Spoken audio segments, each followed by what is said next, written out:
নমস্কার বন্ধুরা, কেন্দ্রীয় সরকারি সংস্থা বেল থেকে নিয়োগের জন্য বিজ্ঞপ্তি জারি হয়েছে। বেতন 1 লাখের বেশি।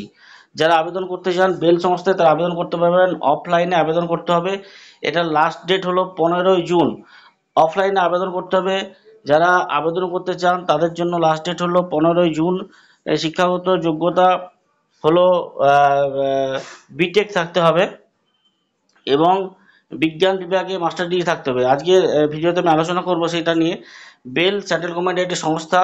এখানে কর্মী নিয়োগের যে বিজ্ঞপ্তি জারি করলো ভারত ইলেকট্রনিক্স লিমিটেড। অফলাইনে এটা আপনাকে আবেদন করতে হবে। আবেদনের লাস্ট ডেট হলো 15ই জুন এবং সেটা মানে পদটার নাম হলো সিভিল এভিয়েশনে অ্যাডভাইসার পদে নিয়োগ করা হবে এবং একটা শূন্য পদ আছে এবং 8 বছরের জন্য নিয়োগ করা হবে। আর বয়স হতে হবে 62 বছরের মধ্যে এবং বিজ্ঞান বিষয়ে মাস্টার ডিগ্রি থাকলে আবেদন করতে পারবেন। এবং কোনো রাষ্ট্রায়ত্ত সংস্থায় যদি সিভিল এভিয়েশন জেনারেল ম্যানেজার বা এক্সিকিউটিভ ডিরেক্টর বা সমতুল্য পদে আপনি অবসরপ্রাপ্ত হয়ে থাকেন তাহলে আবেদন করতে পারবেন।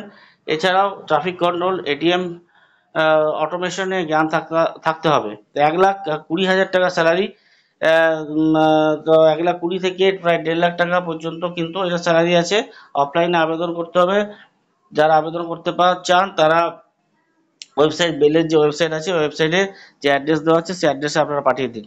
এটা কিন্তু একটা খুব বড় চাকরি এবং খুব ভালো চাকরি। যারা রিটায়ারমেন্ট করেছেন আহ, তাদের জন্য একটা দারুণ সুখবর। 15ই জুনের মধ্যে আবেদন করলে এটা কিন্তু চাকরিটা জয়েন করতে পারবেন এবং প্রায় 1.5 লাখ টাকা স্যালারি আছে। প্রত্যেককে ধন্যবাদ। এই ধরনের চাকরির খবর পাওয়ার জন্য প্রত্যেকেই চ্যানেলটা সাবস্ক্রাইব করবেন।